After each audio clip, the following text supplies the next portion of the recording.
સમાચાર સુરતથી પ્રાપ્ત થઈ રહ્યા છે। સુરત મહાનગરપાલિકામાં સરકારી બાબુઓ હજુ પણ લેટ લતીફ। 11 વાગ્યા સુધી અધિકારીઓ ઓફિસ ન આવતા લોકોમાં રોષ ફેલાયો।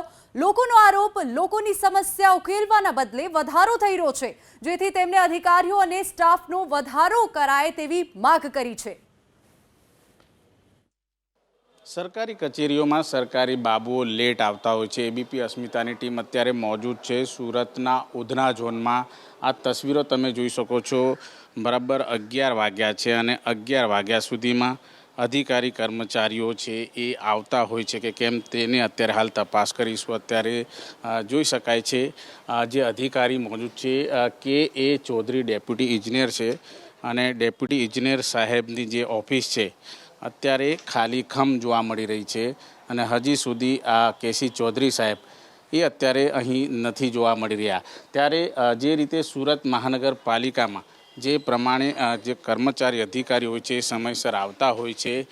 એ બીજા નામ છે અત્યારે હાલ એનઆર ચૌધરી ડેપ્યુટી ઇજનેર, તેમની ઓફિસ ચેક કરીશું। તેમની ઓફિસ પણ અત્યારે હાલ જોઈ શકાય છે કોઈ અત્યારે હાલ નથી જોવા મળી રહ્યું। ત્યારે સુરત મહાનગરપાલિકામાં જે પ્રમાણે અધિકારી કર્મચારીઓ લેટ લતીફ હોય છે, એડી ભોજાવાલા ડેપ્યુટી ઇજનેર છે તેમની પણ ઓફિસ આપણે ચેક કરીશું।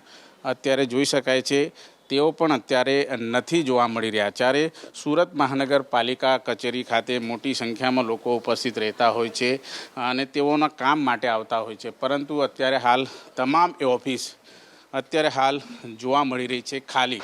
સુજલ પ્રજાપતિ કાર્યપાલક ઇજનેર છે અને તેઓ સાહેબની ઓફિસ છે તે પણ અત્યારે હાલ જોઈશું। તેમની ઓફિસ પણ અત્યારે ખાલી ખમ નજરે આવી રહી છે। ત્યારે જે અધિકારી કર્મચારીઓ છે તેમનો સમય હોય છે 10:30 થી 11 વાગ્યા સુધીમાં કચેરીઓમાં પહોંચી જવું જોઈએ, પરંતુ તેઓ નથી જોવા મળતા। સાહેબ, અધિકારીઓ કેમ નથી જોવા ઉપર સાહેબ? એ લોકો ટેકનિકલ એટલે ડેપો પર સાઇટ પર હશે એ લોકો। આ સાહેબ તો રજા પર છે, પેલા સાહેબ બી રજા પર છે, રજા લીધેલી છે એટલું મને ખબર છે। બીજા સાહેબ કેમ નથી એ દેખાતા? લોકો સાઇટ પર હોય છે સવારે આ ટેકનિકલ વિભાગમાં। એ તમે 10:30નું જે કહો છો ને એ વહીવટીમાં હોય છે। આ લોકો સવારે લગભગ સાઇટ ચાલતી હોય આપણી, ડાયરેક્ટ સાઇટ પર જ અત્યારે ઓફિસ આવતા જ નથી? ડેપો પર પહેલાં મિટિંગ કરે ને, સવારના બધા ડેપો પર આવે, ડેપો પર હાજરીને એવું ભરવાનું આવે અને પછી ત્યાંથી સાઇટ પર જાય। મોટા ભાગની ઓફિસો ખાલી જોવા મળી રહી છે, કેમ આવું? એ તો સાહેબ મને કેવી રીતે, હું ક્લાર્ક છું, મને થોડું ખબર। શું નામ તમારું? વૈભવ। વૈભવભાઈ, અત્યારે આ તમામ અધિકારી કર્મચારીઓ કેમ નથી આવતા? સાહેબ આવે તો ખરી, અમુક રજા પર છે, ઓફિશિયલી રજા પર છે અને બિલકુલ અત્યારે હાલ સૌથી સારું અત્યારે હાલ બહાનું છે સાહેબ રજા પર છે। તમામ જો રજા પર હોય તો પછી સરકારી કચેરીઓ કોણ ચલાવતા હોય?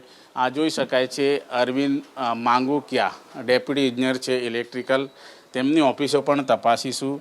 અત્યારે આ ઓફિસની અંદર જોઈ શકાય છે આ ઓફિસ પણ અત્યારે હાલ ખાલી ખમ જોવા મળી રહી છે। ત્યારે મોટા ભાગના જે ઇજનેરો છે તેઓની ઓફિસ અત્યારે હાલ ખાલી ખમ જોવા મળી રહી છે। ત્યારે જીડી ચૌહાણ એડિશનલ સિટી ઇજનેર સિવિલ, તેમની ઓફિસ પણ તપાસીશું કે સાહેબ આવ્યા છે કે નહીં। જોઈ શકાય છે સાહેબની ઓફિસ પણ અત્યારે હાલ ખાલી ખમ જોવા મળી રહી છે। જે રીતે અધિકારી કર્મચારીઓ છે એ પોતાની ઓફિસ પર આવવાનો સમય અત્યારે 11 વાગી ગયા છે, સમય પણ તમને બતાવીશું। જે રીતે સમય આ જોઈ શકાય છે 11:04 અને આ સમયગાળા દરમિયાન અધિકારી કર્મચારીઓ હોય છે એ અત્યારે હાલ આવતા નથી। ત્યારે લોકોના પ્રશ્નો કઈ રીતે ઉકેલ આવતો હશે એ સૌથી મોટો પ્રશ્નાર્થ અત્યારે હાલ ઉપસ્થિત થાય। જો કે કર્મચારી જે છે એ જરૂર અત્યારે અહીં પહોંચી ગયા છે, સમયસર પહોંચી ગયા છે અને તેમનું કામ પણ તેમણે ચાલુ કરી દીધું છે, પરંતુ જે મોટા અધિકારીઓ, ઉચ્ચ અધિકારીઓ હોય છે એ અત્યારે હાલ તેમની ખુરશી ખાલી નજર આવી રહી છે। આ તમામ જે નીચલા વર્ગના જે અધિકારી કર્મચારીઓ છે, હાઉસિંગ વિભાગ, આ અધિકારી કર્મચારીઓ જરૂર આવી ગયા છે 11ના ટકોરા પહેલાં, પરંતુ જે મોટા અધિકારી કર્મચારીઓ હોય છે એ અત્યારે હાલ નદાર જ જોવા મળી રહ્યા છે। જો કે હજી પણ દિવાળીની છુટ્ટીના મૂડમાં હોય એ પ્રમાણેની તસવીરો છે એ ઉધના ઝોન ઓફિસ ખાતે જોવા મળી રહી છે અને આ પ્રમાણે જે નીચલા જે કહી શકાય જે આરટીઆઈ અપીલ એ અધિકારી કર્મચારી જરૂર છે, પરંતુ સિટી ઇજનેર હોય, ડેપ્યુટી ઇજનેર હોય, આ તમામ ઇજનેરોની ઓફિસ અત્યારે ખાલી ખમ જોવા મળી રહી છે. ત્યારે લેટ લતીફો ક્યાં છે એ સવાલ સૌથી મોટો અહીં ઉપસ્થિત થઈ રહ્યો છે. કેમેરામેન પ્રદીપ સાથે ધનરાજ બાગલે, એબીપી અસ્મિતા, સુરત.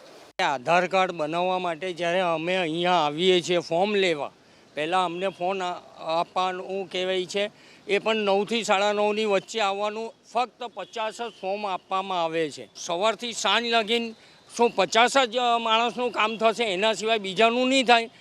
જેને બપોર પછી ટાઈમ મળતું હોય તો શું એને બપોર પછી ફોર્મ નહીં મળે? એ ફોર્મ ભરીને નહીં આપી શકે. पान कार्ड था उसका चेंजेस कराने का है, आप भी काट कर कोई नहीं है अभी. 2 घंटा तो हो गए, अभी 2 घंटा और लगेगा. क्या करें, बैठे भूखे प्यासे इधर, तो क्या करें, कोई सुनवाई तो है ही नहीं है. सुबह 8 बजे से आया हूँ मैं यहाँ पे और तब से लाइन लगा हुआ है यहाँ पे. अंदर एक्चुअली 3 काउंटर है, एक ही काउंटर चालू है और बाकी समस्या तो सबको हो ही रही है. और यहाँ पे क्या एक्चुअली तारीख पे तारीख बहुत मिलता है यहाँ पे, पर टाइम पे कोई काम होता ही नहीं है. અંદર તો એક જ અધિકારી, હું તો 2 કલાકથી બહુ સવારે 8:45 આવીને બહુ બસ ફોર્મ આપ્યું એ બસ એક ફોટો ચેન્જ કરવા માટે બહુ લાંબી લાઈનમાં ઊભું રહેવું પડે. સિસ્ટમ બરાબર નહીં. અંદર એક જણ તો બેઠું હે, એક જ હવે. સવારે બી 2 કલાક માટે ફોર્મમાં ઊભું રહેવાનું, અત્યારે ભરીને આવો તો પાછું લાઈનમાં લાગવાનું. અમારે સ્કૂલ કોલેજોમાં રજા કરીને આવવું પડે. અધિકારી થોડા વધારવા જોઈએ આ લોકોએ. વર્કફોર્સની કમી તો છે. બહુ મુશ્કેલી છે. એક જ અધિકારી છે અહીંયા, સવારથી આવવું પડે છે ને અધિકારી 10:30 11 વાગે આવે છે અને બહુ ધક્કા ખવડાવે છે. પૂરી માહિતી નથી આપતા. ઘડી ઘડી કહે છે આ તમારો ફોર્મમાં આની ચાલશે, ઓલું નહીં ચાલશે. તો માહિતી બરાબર આપો ને.